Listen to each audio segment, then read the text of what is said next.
Tá ligado aqui? A graça e a paz do Senhor sobre suas vidas. É uma alegria, é um privilégio estar aqui com vocês. Agradeço ao Flávio pelo convite, mas pela coragem, não é? E vocês hoje estão com um pastor sério, na verdade, né? Vocês têm que dar graças a Deus. O Sávio está na África. E a culpa é minha, que eu não pude ir, e ele que foi. Mas eu conheci uma parte boa da família, fui professor do Caio. Eu estava dando aula lá no Palavra da Vida. E ele disse, gente, o problema é só Sávio mesmo. Mas eu estou muito feliz de estar aqui com os irmãos e conhecê-los pessoalmente. É uma igreja que a gente já ora de amigos, né? Como o Flávio falou, nós somos amigos e vocês já são nossos amigos e irmãos em Cristo Jesus. Muito obrigado pela acolhida, obrigado, Casé, Margarete, assim, pela gentileza imensa com que nos receberam. A gente se sente em casa aqui, de fato, viu? Ali está minha esposa, minha linda esposa, a menina mais linda do mundo, conheçam ela. Depois olha os pezinhos dela, gente. Que pés lindos que minha menina tem, viu? É verdade. Ela que me evangelizou. A Bíblia diz que conformosos são os pés do que anunciam coisas boas, não é verdade? E ela anunciou para mim o evangelho. Estava doida por mim na época. E eu dei um chazinho para ela, né? Foi bom, graças a Deus. Estamos aí com 27 anos. Vamos fazer 27 anos de casados, com 2 filhos lindos, com neto, com tudo hoje. Deus é bom demais. Eu queria, antes de a gente começar, o Flávio pediu que eu falasse um pouco do Ministério Igreja em Lugares Difíceis, né? Então, tem uns slides para a gente ver. Então, assim, é uma alegria poder compartilhar isso com vocês. Desde 2018, eu faço parte desse ministério. Ele nasceu ali no Reino Unido, na Escócia, mais precisamente, né, com o pastor Mes McConnell. E ele me convidou para liderar o Igreja de Lugares Difíceis no Brasil e nos países africanos de língua portuguesa. Então, desde 2018, eu trabalho aqui formando plantadores de igrejas lugares mais pobres, violentos e remotos do mundo. Pode passar, filha, por favor. E o nosso desejo é ver igrejas sendo plantadas onde a gente já não encontra mais esperança, né? Então, é um movimento global, que já estamos hoje em mais de 30 países, somos 16 treinadores, né, responsáveis por várias áreas aqui do mundo, e vendo igrejas sendo plantadas onde muitas igrejas não querem ir. Nosso chamado é muito simples, profundamente bíblico, eu diria, né? Levar o Evangelho de Cristo a esses lugares que são negligenciados, muitas vezes pelos governos, e formar ali líderes locais que possam pastorear igrejas saudáveis nesses lugares. Pode passar, filha, por favor. Então, se o Igreja em Lugares Difíceis, ele cumpre uma missão. Nosso objetivo é treinar líderes nativos, com base bíblica, pastoral. Nesse sentido, é um treinamento de 2 anos, onde a gente, em muitos lugares, como na África, no sertão do Nordeste, ali na Amazônia, onde temos uma tribo indígena de 25 índios crentes de uma etnia chamada Palmari, estamos ali formando líderes para plantar igrejas na floresta amazônica, sertão do Nordeste, aqui nas favelas do Rio de Janeiro, né, conectando comunidades, conectando igrejas como vocês, igrejas saudáveis, que desejam ver o Evangelho alcançando outros lugares, né, conectando a essas pessoas, a esses pastores, para que possam dar apoio, mentoria, aquilo que eles tanto precisam. Temos pastores aí que vocês nem imaginam a pobreza que enfrentam, a luta que enfrentam. Eu tenho alunos que, por exemplo, estavam em 1 ano sem conseguir fazer uma feira para dentro de casa, sem comprar... E feira eu falo, é comprar tomate, cebola, banana, uma maçã para os seus filhos, né? Então, tem gente assim, lutando e vivendo o Evangelho, servindo com alegria. A gente serve esses lugares e ensina esses lugares, esses plantadores, a plantar igreja e serem igrejas, mesmo em áreas pobres, que possam abençoar a comunidade onde estão, né? Pode passar, por favor. Então, no Brasil... Hoje, no Brasil, nós temos 120 alunos em formação. Então, desde 2019, nós formamos 3 turmas de alunos no Brasil. Nós estamos hoje, no Brasil, mentoreando 37 igrejas sendo plantadas em todas as regiões do nosso país, né? Eu lidero os homens e minha esposa lideram o trabalho feminino com as esposas dos plantadores. Nós entendemos, depois de um tempo, que havia essa necessidade de alcançar o coração das mulheres, dos plantadores, que sofriam muitas vezes, né? Mulheres que estão em contextos onde não há ninguém com quem conversar, né? Então, gente que diz assim para casa, eu sabia que meu marido era um pastor, tinha um chamado pastoral, mas nunca imaginei que ele iria plantar uma igreja onde a gente está hoje, né? Em lugares, vocês não imaginam que tem lugar no Brasil que temos plantadores que passaram 7 anos sem cair um pingo de chuva naquela cidade. Dentro do nosso país, é impressionante pensar nisso, não é? E você, lugar tão pobre, que você não tem, às vezes, com quem conversar ou dialogar de uma forma que você possa ser até compreendido. Então, viver isso, entender essa cultura e fazer parte disso é o que nós temos ensinado. Então, em cada uma dessas turmas, focamos no ensino bíblico, pastoral e prático. Tudo voltado, então, para o cuidado de pessoas reais, em lugares reais. Pode passar, por favor. Em Moçambique, né, nós temos aí hoje 95 alunos sendo treinados, né? Hoje estamos servindo em várias cidades de Moçambique. O nosso objetivo é alcançar outros países, mas desde quando eu botei o pé em Moçambique eu não consigo tirar de lá. Assim, é apaixonante estar no meio daquele povo. Mas nós iremos abrir esse ano que vem uma turma em Angola, uma turma em Guiné-Bissau e uma turma em São Tomé e Príncipe. Então, orem, por favor, por isso. E ali o impacto tem sido assim fabuloso. Você encontrar gente que passa lutas, a maioria das famílias de alunos meus só tem condição de comprar um alimento por dia. Apenas um alimento por dia. E eles escolhem, às vezes, se almoçam ou se jantam.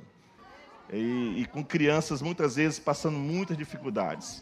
Então, a gente os ensina, além do Evangelho, a plantação de hortas comunitárias, projeto de costura, de artesanato, para que eles possam ter, de repente, uma renda, conseguir crescer, desenvolver. Ajudamos a compra e perfuração de cisterna, de poços. Tudo isso é só pela graça, somente pela graça. Nós não temos recursos financeiros. O meu trabalho é voluntário, de todos os nossos empreendedores são voluntários. E a gente muitas vezes passa aí de igreja em igreja, buscando um apoio para conseguir alimentar esses plantadores, alimentar suas famílias e também fazer com que as igrejas possam desenvolver. Pode passar, filha, por favor.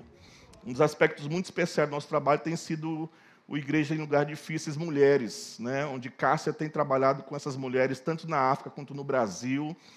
E a gente tem visto o crescimento do coração, a força que o nosso ministério tem dado a essas mulheres em contextos tão desafiadores como eles estão. E aí a gente trabalha com um projeto de geração de renda, de costura, de hortas, como eu falei, e é lindo ver mulheres sendo fortalecidas na fé e sendo encorajadas cada dia. Pode passar, por favor. Nós temos algumas... esse foi um momento de entrega de máquinas de costura, né? A gente consegue levantar recursos por aqui no Brasil para levar para lá. Máquina de costura, Bíblias, irmãos. Para vocês terem uma ideia, lá em Moçambique nós temos pastores que não têm Bíblia. Metade da igreja, muitas vezes, os irmãos não têm Bíblia, né? A língua é portuguesa, a língua oficial, mas só sabe português quem foi na escola. 45% de todas as mulheres de Moçambique não sabem nem ler nem escrever. São 42 etnias diferentes. 16 delas não têm o Evangelho ainda. Às vezes, quando eu vou pregar lá, eu preciso, às vezes, de 1 ou até 2 intérpretes, porque tem etnias diferentes dentro da mesma igreja. Então, assim, é impressionante ver isso. E o amor e a paixão que eles têm quando eles recebem uma Bíblia nas mãos. E que eles conseguem ler. Então, isso para nós, tem sido, assim, impactante. E é uma experiência que eu digo para todos, assim, um dia botem um pé na África. E vocês vão ver o que Deus tem feito ali naqueles lugares, né? Pode passar, por favor. Essa é uma das nossas turmas. Hoje são 60 alunos num povoado chamado Namatanda, lá em Moçambique. O Sávio, por exemplo, está em Beira, e aí fica 3 horas de viagem, lá de onde o Sávio está. Ele vai nesse lugar também. Pode passar, por favor. Dá para aumentar só um pouquinho o volume desse aí? Esse é para vocês terem uma ideia da região aonde a gente tem ido, né? Então, quais são as parcerias que nós temos hoje? A Editora Fiel, que é quem produz, faz edição e publicação dos nossos livros, e parceria das 9 marcas, né? Então, a Fiel distribui o livro para nós, e a gente leva o livro para os nossos alunos, né? A igreja de vocês, louvado seja Deus por isso, e a igreja do pastor Dodô, lá em Niterói. Somos nossos apoiadores, né? E mais 3 irmãos. Um que nos dá R$50, outro dá R$100, outro R$80. E Deus tem multiplicado isso para a glória dele. Mas eu queria que vocês ouvissem o som do louvor. Aumenta só um pouquinho, por favor. Eles não têm instrumentos. Os nossos alunos, em sua maioria, não tem um violão, não tem microfone, não tem ar-condicionado, não tem cadeiras estofadas, não falta um culto. Às vezes, eu sei que não é somente aqui ou lá na minha cidade, um pouquinho de frio ou calor nos impede de vir para a igreja, não é? Mas escutem isso. Eu perguntei para eles, quem ensinou para vocês divisão de vozes? Ninguém. Mas você consegue ouvir o baixo, o tenor, o soprano, não é?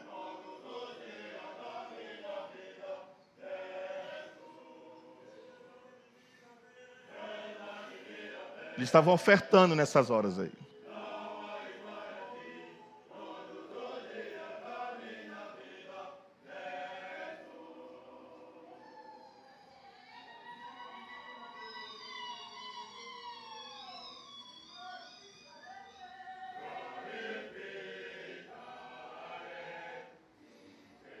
Ah, na África, pastor presbiteriano dança, viu? Aqui.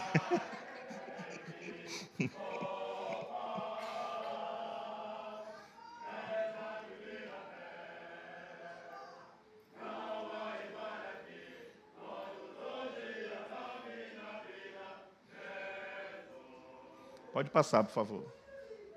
Ah, deixa esse aí. É para volta, era só um pouquinho. Ah, não, agora passa. Depois eu mando para vocês. Então, orem por isso, irmãos. Orem pelo nosso ministério. Orem pelos líderes que estão em formação, tanto no Brasil quanto na África, no Paquistão, na Guatemala, numa floresta na Guatemala, aqui na floresta amazônica, no Nepal, nas Filipinas, em tantos outros lugares. Deus tem feito coisas grandiosas. E que o Senhor receba toda a glória por isso. Amém? Vamos lá? A mensagem de hoje. A gente veio para trabalhar, né? Eu queria compartilhar com os irmãos, já que o nosso tema é o Evangelho para todos, eu pensei da gente ser sal hoje e luz amanhã. Então, por favor, abrem Colossenses capítulo 4, verso 2 ao verso 6.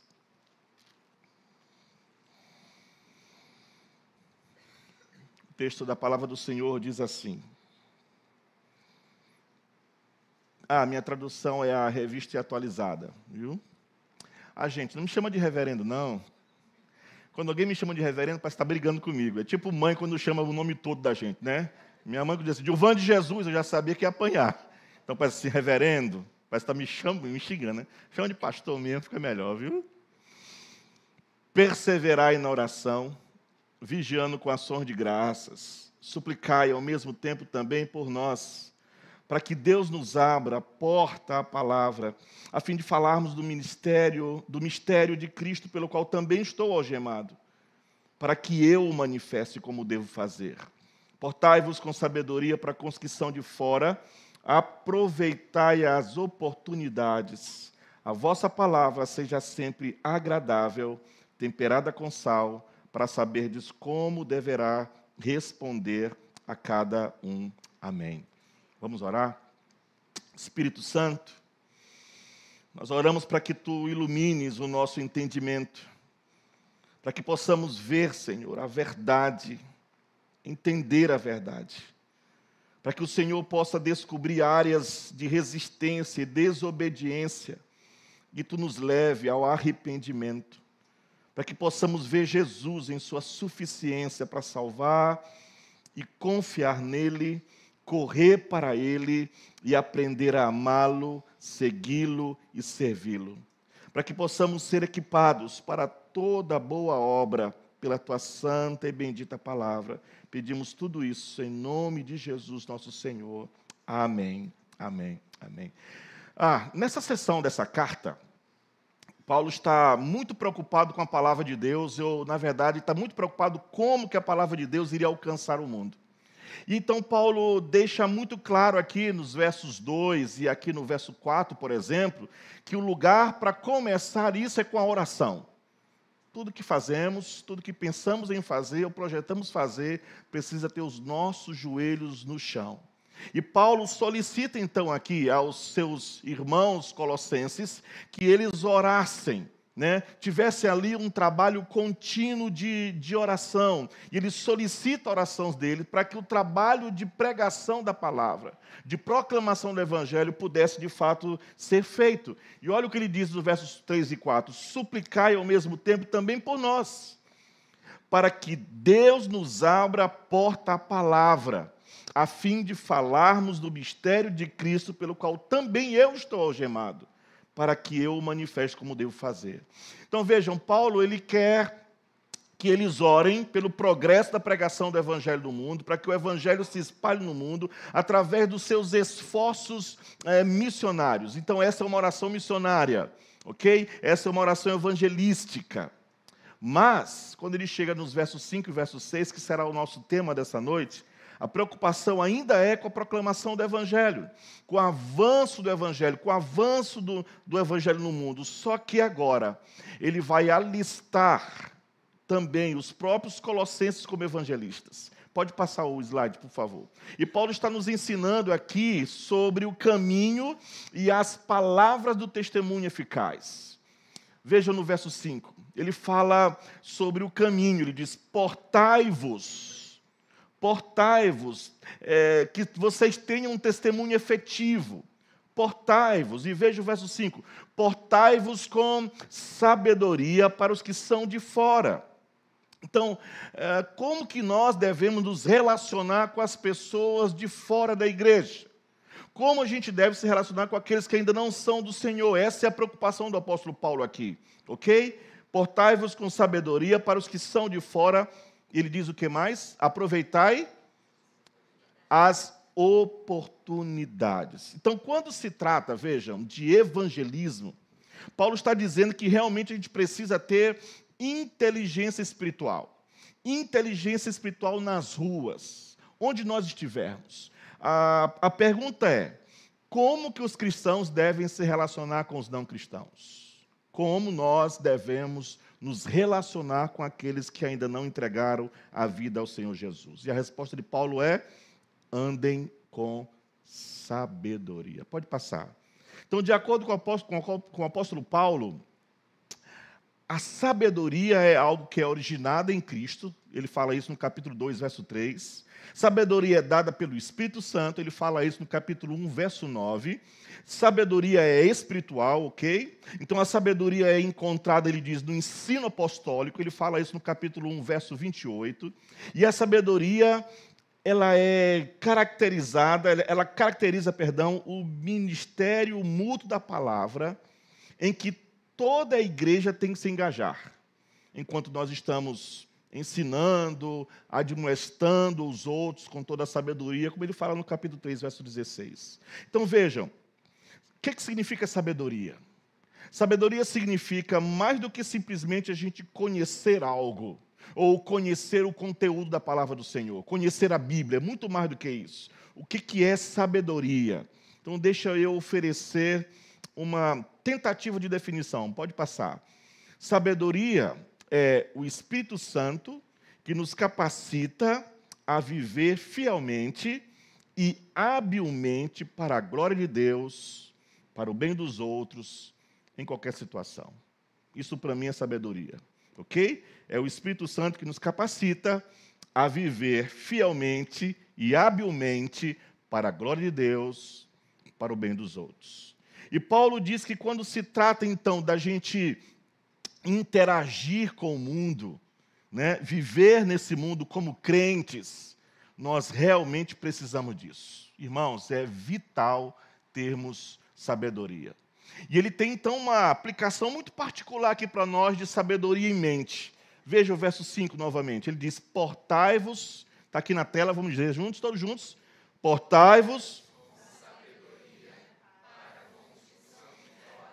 aproveitai as oportunidades. Significa, então, faça o melhor uso do seu tempo.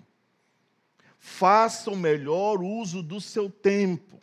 Paulo está usando aqui um verbo que vem originalmente da língua comercial.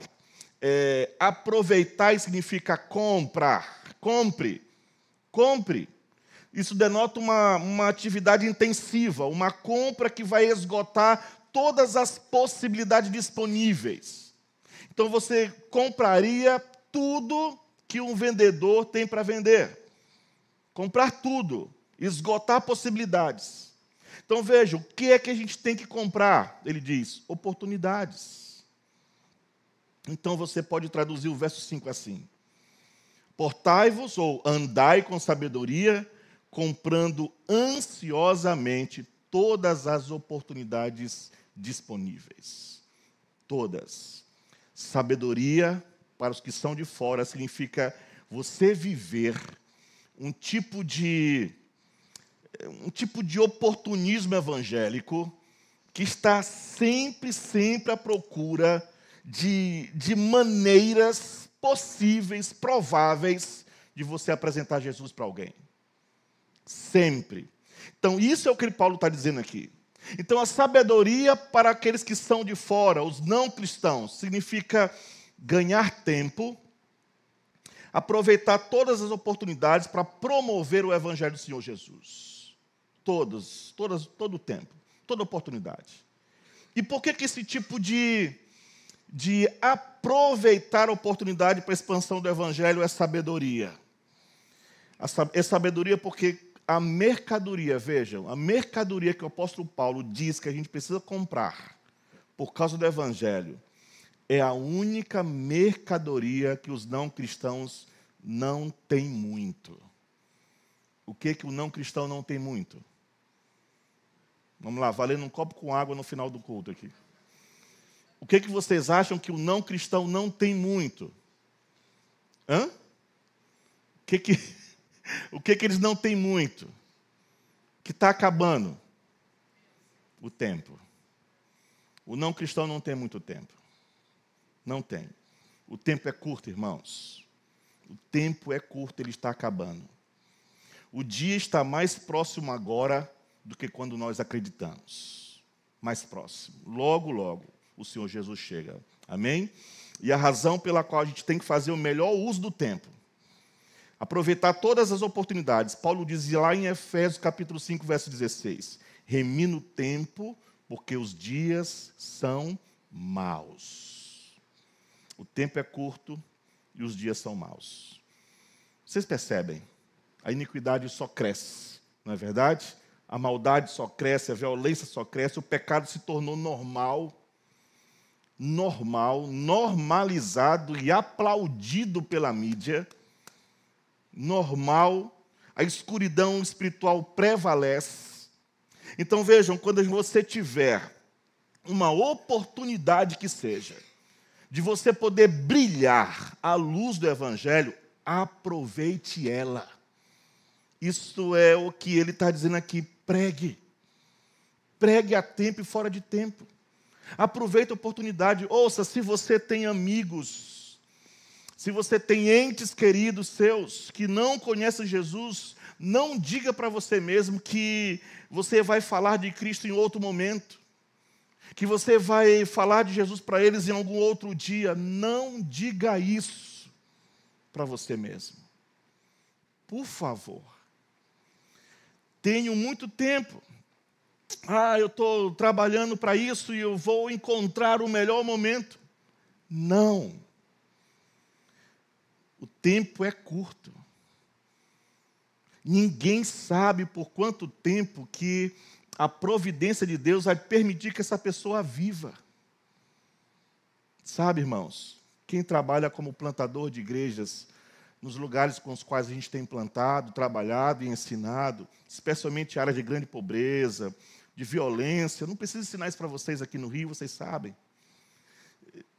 essa pessoa deve sempre lembrar que quando as pessoas chegarem perto dele, ele tem que se certificar de que todas as vezes que alguém cruzar o nosso caminho, essa pessoa vai ouvir as más notícias e as boas notícias do Evangelho. Porque pode ser que seja a última oportunidade que ela vai ter na vida. É sempre assim. Por favor, pode passar. Essa é a rua onde eu moro, com Cássia. Quando a gente comprou a nossa casa, era somente a nossa casa nessa rua. Só tinha mato e tudo mais. Depois foram sendo construídas. Hoje, virando essa esquina aqui, existe uma invasão, né? Invadiram um terreno, fizeram umas casas lá, e hoje lá é uma boca de fumo, é a mesma coisa, o mesmo nome aqui, né? Uma venda de drogas ali. Então, nossa rua tem uma venda de drogas no começo, tem uma venda de drogas no final. Então, temos 2 bocas de fumo lá. Circulados ali são drogados que vivem perambulando na nossa rua para comprar droga. De manhã, de tarde, de noite. É o tempo todo. Madrugada, eles não param. Como zumbis. O tempo todo. Todos eles me conhecem. E passam, às vezes, 1 da manhã, gritando, pastor! Pastor! E às vezes eu saio, eu sento nessa calçada bem aqui, essa aqui é a porta da nossa casa, e eu sento nessa calçada e converso com eles. Marcos, com Carlos, com o Trick, nunca mais a gente viu o Trick. Tem um que eu chamo de disciplina, porque ele diz, eu sou a disciplina da rua, ele diz que é. Né? Então, ele que disciplina os drogados. Eu marquei aqueles 3 lá, porque um dia nós estávamos sentados lá, era 1 da manhã, mais ou menos. E tinha uns 5 ou 6 conversando comigo. Quando eu entrei, não demorou muito, Cássia escutou o som, e eram muitos sons, e ela disse assim, isso é tiro. Eu disse, não, isso é foguete. Ela disse, não, isso é tiro. Eu disse, não, não pode ser, porque se for, é uma metralhadora. Porque eram muitos. E logo pela manhã, 3 deles haviam sido assassinados. Ninguém sabe até hoje quem passou. Eles ficam 15, 20 deles. E alguém passou e metralhou e atingiu vários, e 3 estavam lá pela manhã. 3 daqueles com quem eu conheço, com quem eu falo, que eu converso. Naquele dia foi a última vez em que eles ouviram o Evangelho do Senhor Jesus. Não sei o que Deus pode ter feito naquela última hora, mas uma das coisas que eu entendi naquele dia, nós não podemos perder as oportunidades que Deus nos dá. Amém? Nós não podemos. O tempo é curto, irmãos. Os dias são maus, e é por isso que a gente precisa remir o tempo, sabe? Comprar todas as oportunidades. Então, a sabedoria, ela capitaliza todas as oportunidades que o Evangelho nos dá. Se você quer uma oração respondida por Deus, é essa. Coloque o seu joelho no chão pela manhã e diga, Senhor, me dê uma oportunidade hoje de falar para ti, para alguém que ainda não entregou a vida ao Senhor. Eu tenho certeza que Ele vai responder. Porque não tem um dia na sua vida que alguém não cruze o seu caminho, alguém que não conhece Jesus, alguém que não rendeu-se ao Senhor Jesus. Quem você tem na sua vida que não conhece Jesus? Quem? Pense aí. Aproveite o dia. Aproveite as oportunidades. Falem de Jesus e falem por Jesus. Sabedoria aproveita todas as oportunidades, no mínimo uma oração. Entre na padaria que você compra o pão, no restaurante que você sempre come, ore pelo garçom, saiba o nome deles, o nome das pessoas que atendem você, converse com eles no final, mostre que você é crente de fato mesmo, mostre para eles, diga isso, para eles entenderem e saberem quem você é. Fale da igreja onde você congrega, do local, pergunte o bairro onde está, faça-se conhecido e fale de Jesus. Se não tiver oportunidade de pregar, eu posso orar por você agora, e ore e faça uma oração evangelística, para que o Senhor se revele. E se você não é um cristão, estiver conosco hoje aqui, eu quero avisá-lo sobre a posição precária que você está. Talvez você tenha crescido na igreja. Talvez você seja filho de crentes. Talvez você tenha ouvido falar de Jesus milhares e milhares e milhares de vezes. E de vez em quando, as reivindicações sobre o Senhor Jesus, a mensagem fere sua consciência, confronta você um pouquinho, e você pensa consigo mesmo, eu realmente tenho que fazer alguma coisa sobre isso. E é claro, depois de um tempo, a convicção começa a desaparecer. A urgência se dissipa. Então eu quero avisar você. Por favor, me deixe avisar você. A sua vida é uma coisa frágil. E o tempo é surpreendentemente curto. A gente não sabe o que pode acontecer conosco ao abrir aquela porta, ao desligar essas luzes, ao pegar o carro para ir para casa. O tempo é curto, está nas mãos do nosso Deus Todo-Poderoso, não nas nossas. Então eu quero avisá-los nesta noite que existe um juiz nos céus e o julgamento dele está chegando. Eu quero lembrá-los de que os dias em que nós vivemos são dias maus, são dias cheios de distrações, são dias cheios de engano, são dias cheios de perigo de matar a alma. Não é seguro dizer, eu sei que devo vir, eu tenho que confiar em Jesus, eu sei que tenho que abandonar a vida, que sigo, eu tenho que me submeter ao senhorio de Cristo. Sim, eu sei que deveria fazer isso, mas não agora. Hoje não, ainda não. Que risco que você está correndo. Que risco. Meu pai diz isso para mim. Todas as vezes que eu tenho oportunidade de falar para ele, ele diz, eu já sou velho demais para isso. Eu queria que teus irmãos todos te seguissem. Mas meu tempo já passou. E se alguém dissesse para mim assim que eu podia pegar um machado, rachar a cabeça do meu pai, colocar a Bíblia dentro desse converter, eu já tinha feito isso. Tentar colocar medo no coração, já fiz. Então não perca oportunidades.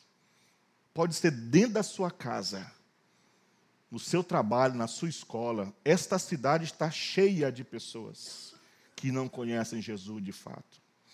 Não perca as oportunidades. É isso que a igreja foi chamada para fazer. Ser sal e ser luz. Brilhar o evangelho de Jesus. Jesus está pronto para receber todo pecador arrependido. Amém? Todo pecador arrependido. E não tem ninguém de coração tão duro que ele não possa transformar.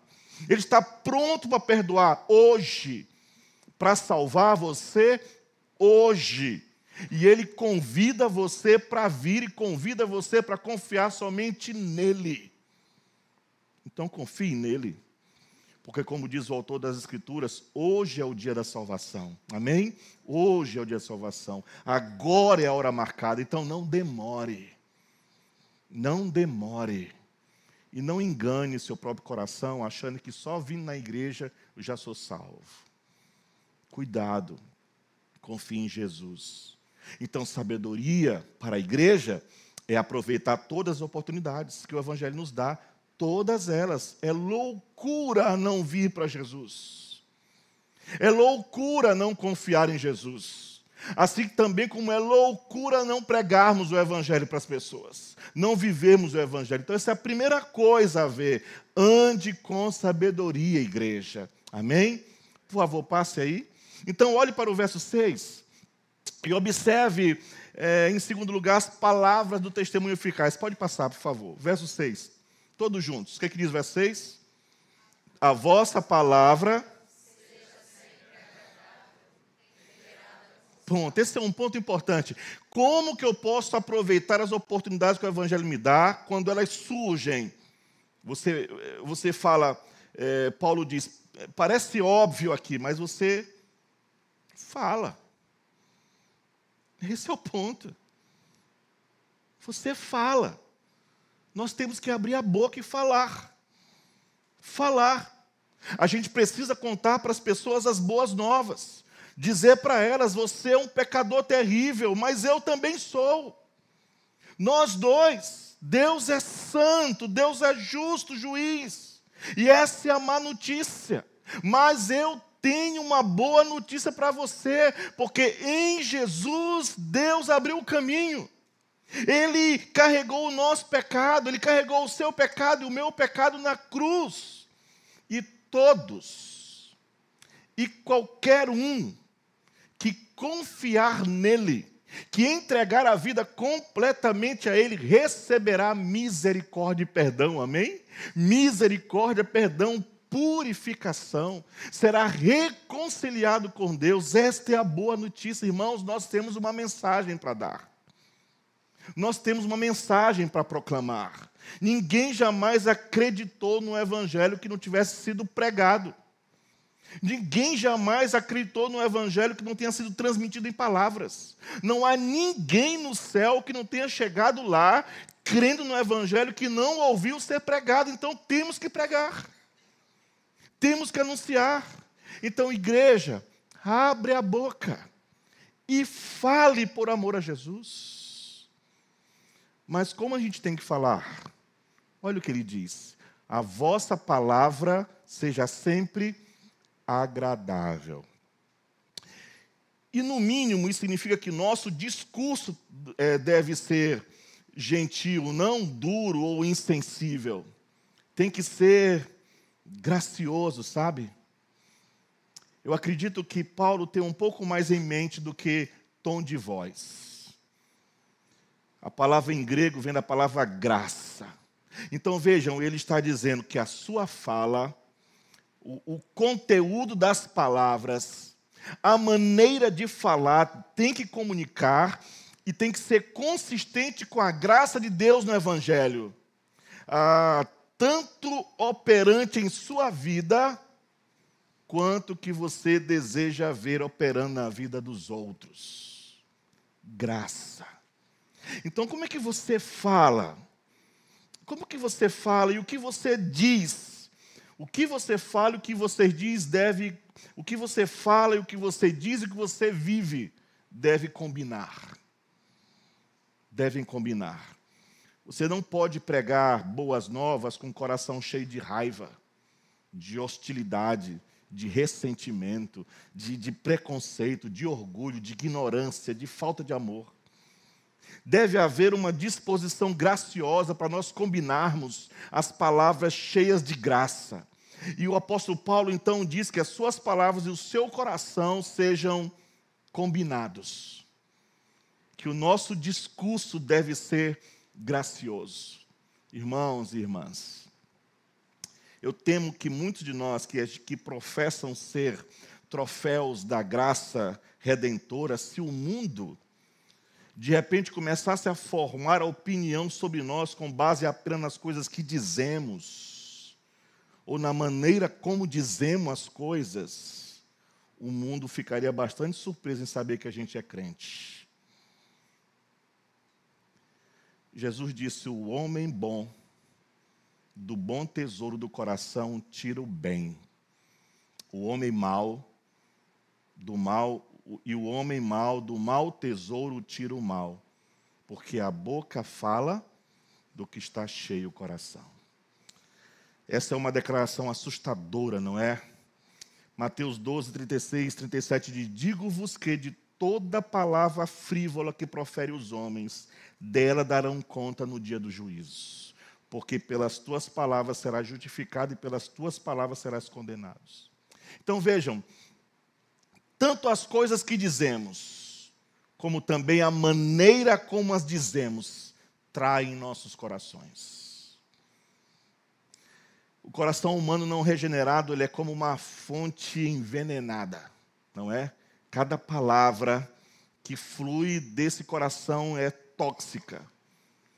Mas quando a graça toma o nosso coração, ele torna esta fonte suja em uma fonte limpa.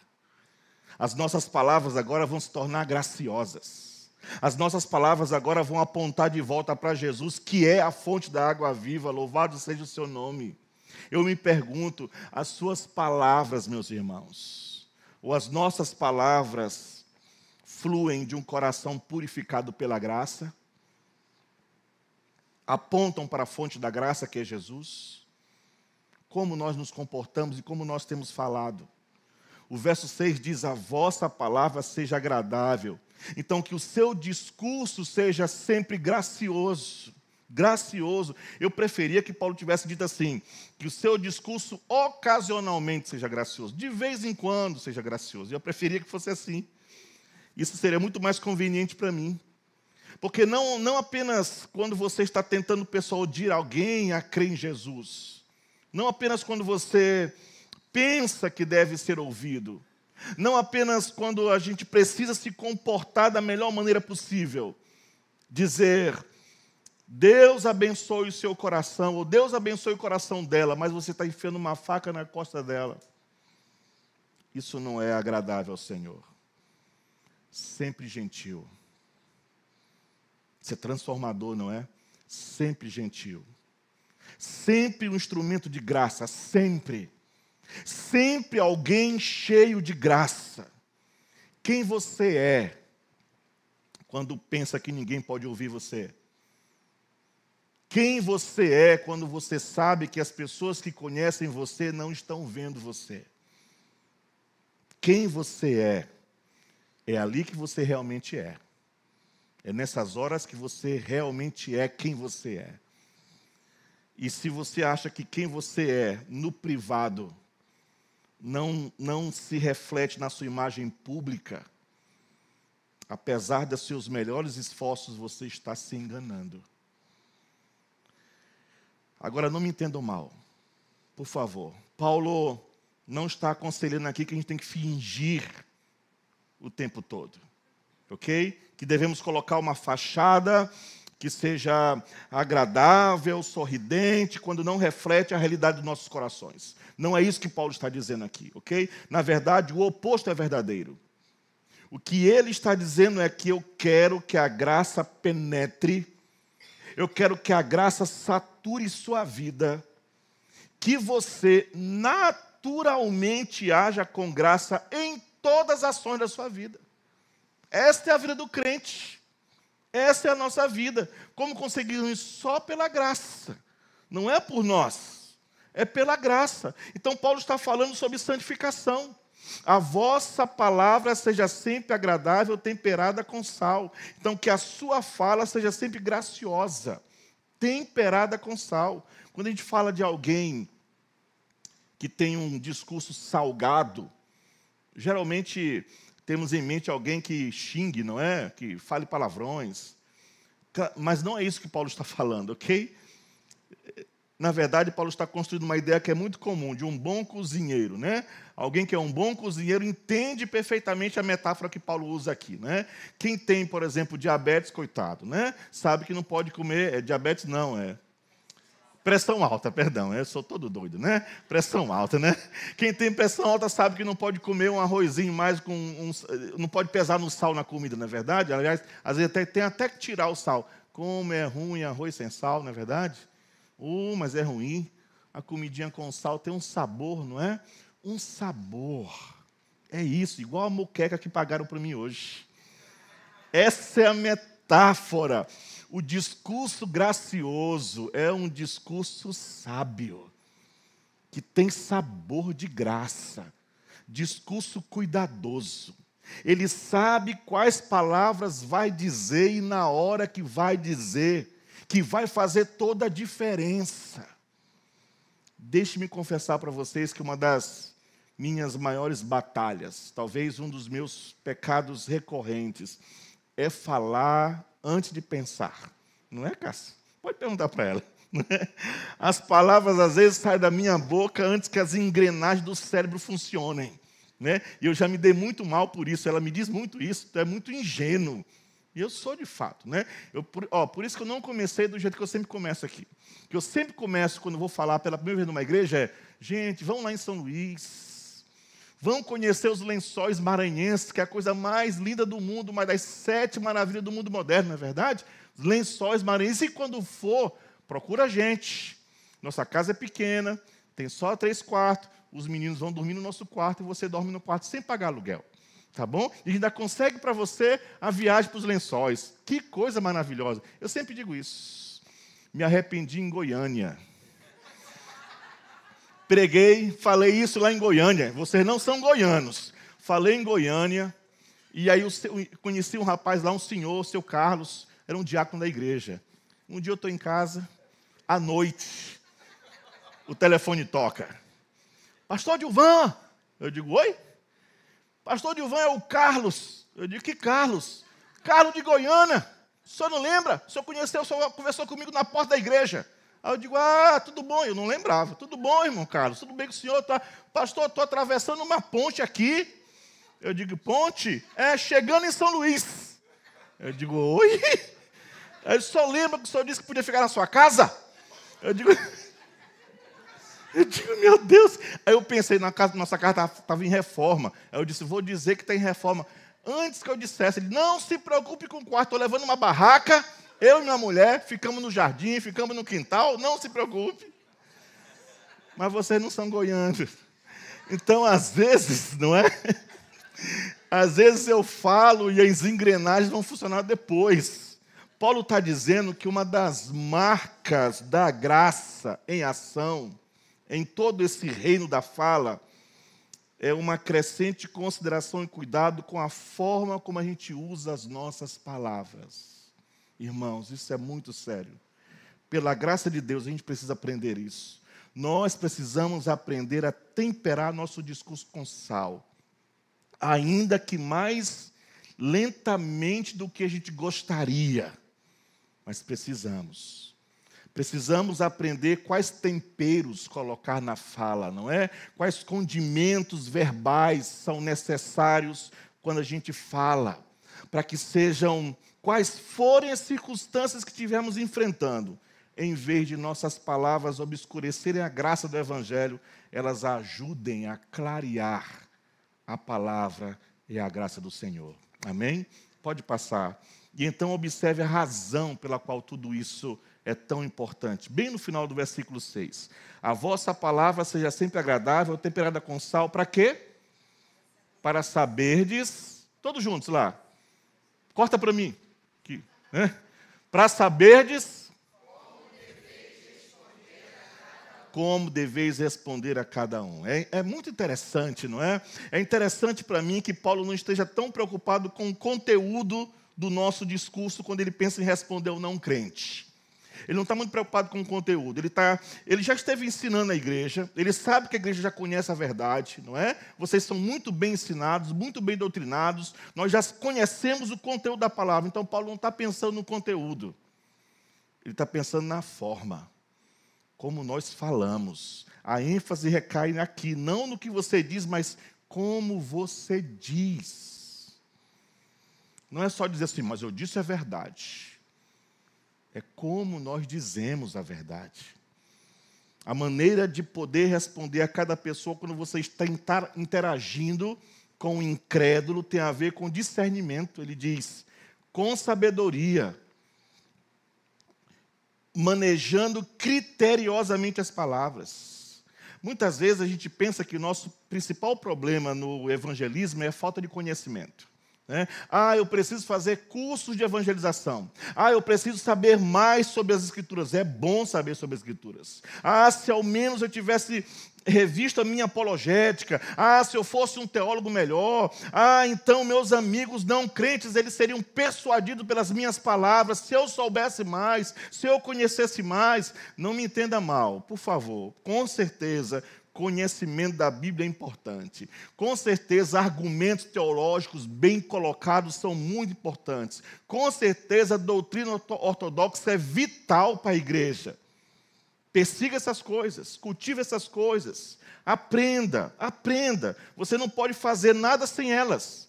Mas, se você não estudar para temperar seu discurso com sal, isso é, se você não for perspicaz, então não importa quanto você estudou, quão sólido, quão ortodoxo, quão cheio de Bíblia você possa ser.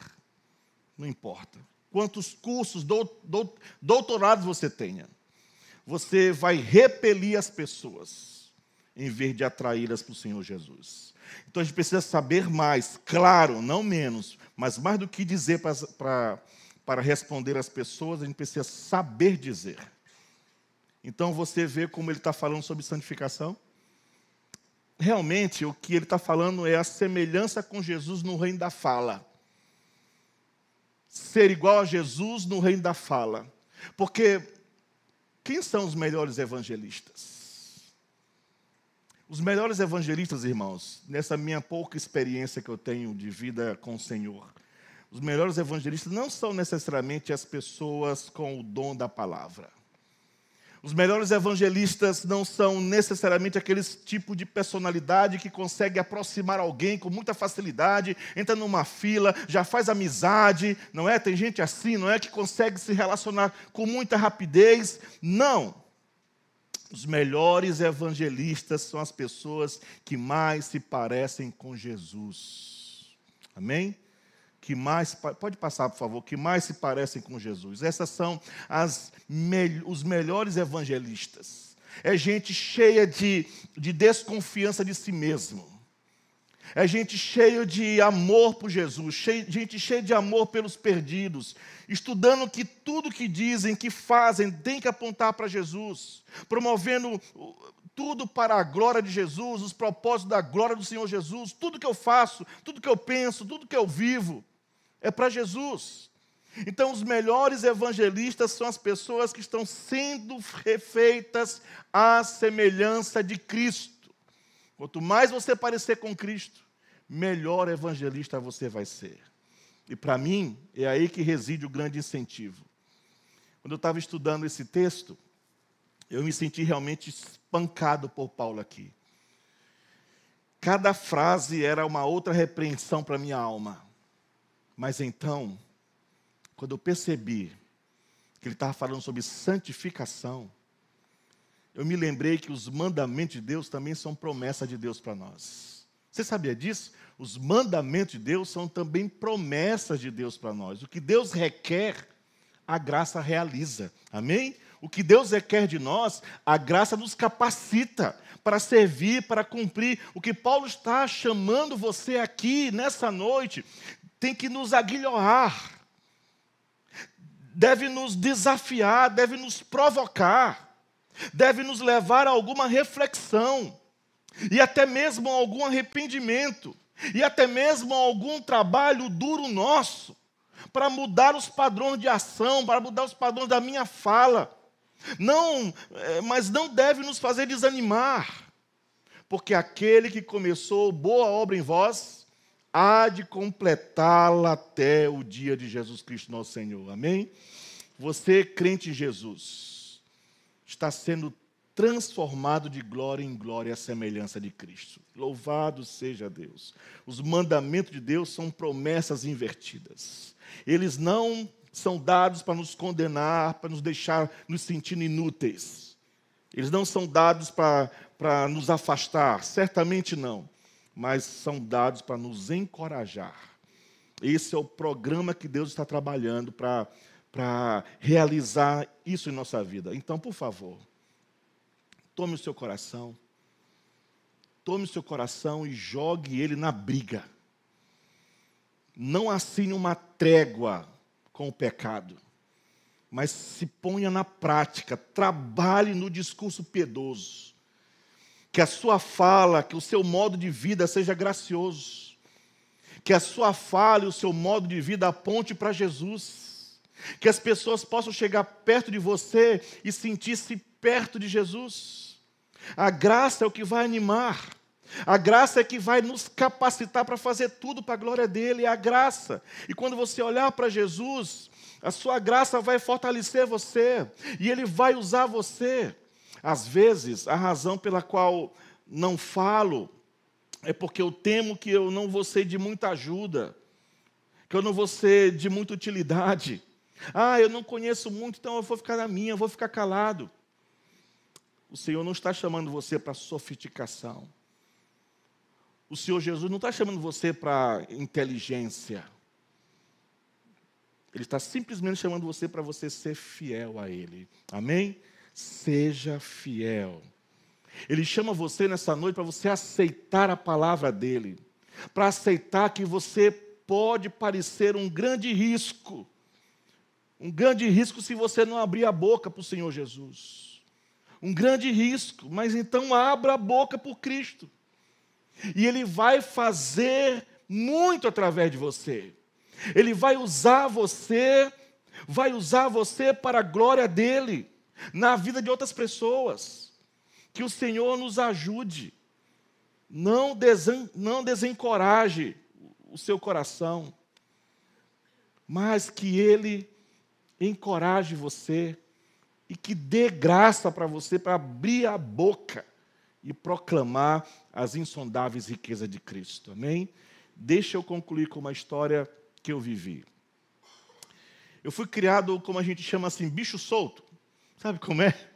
Minha família era muito pobre, mas muito sérios, de bom caráter, né? Mas muito pobre. Eu fui criado pelos meus avós, meu avô era carroceiro, minha avó era costureira, a nossa casa era feita, grande parte dela de taipa.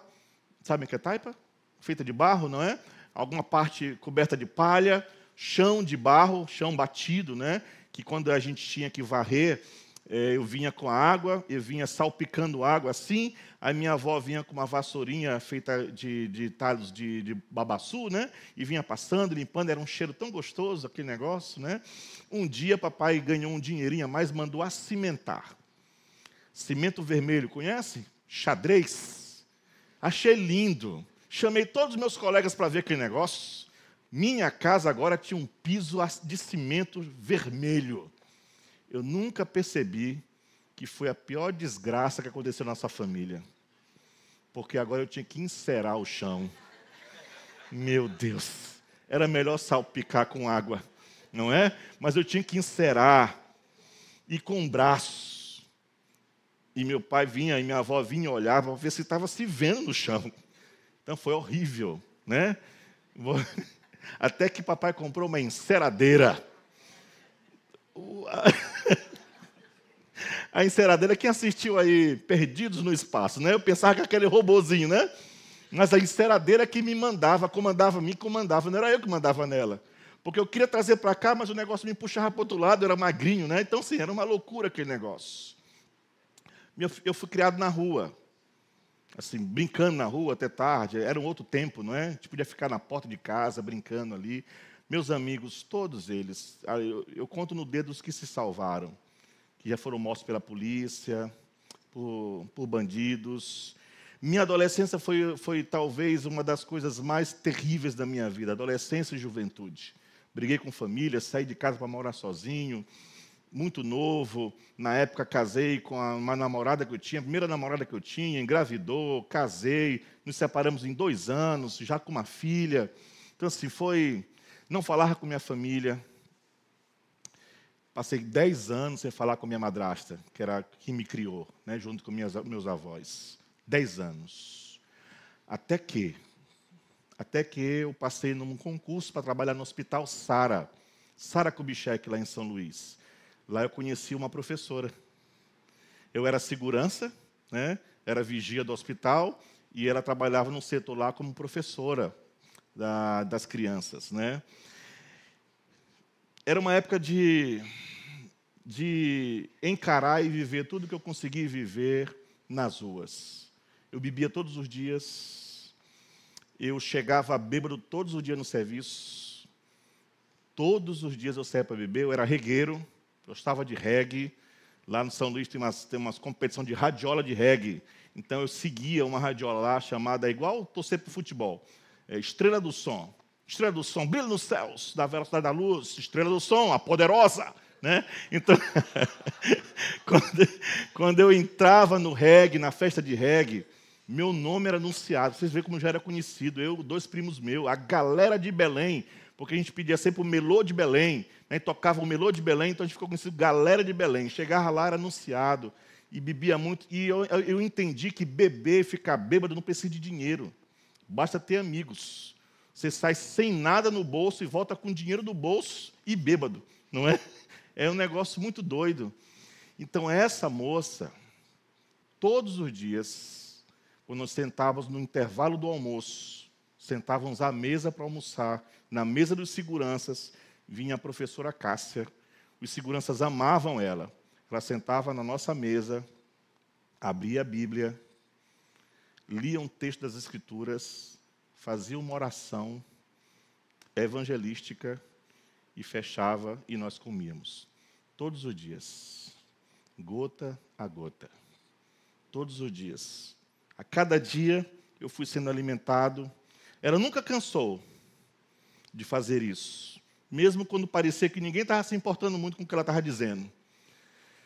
Mas eu fui ouvindo o Evangelho, fui me interessando por aquilo que estava sendo dito, não somente por ela que estava me ensinando, mas por aquilo que estava sendo falado.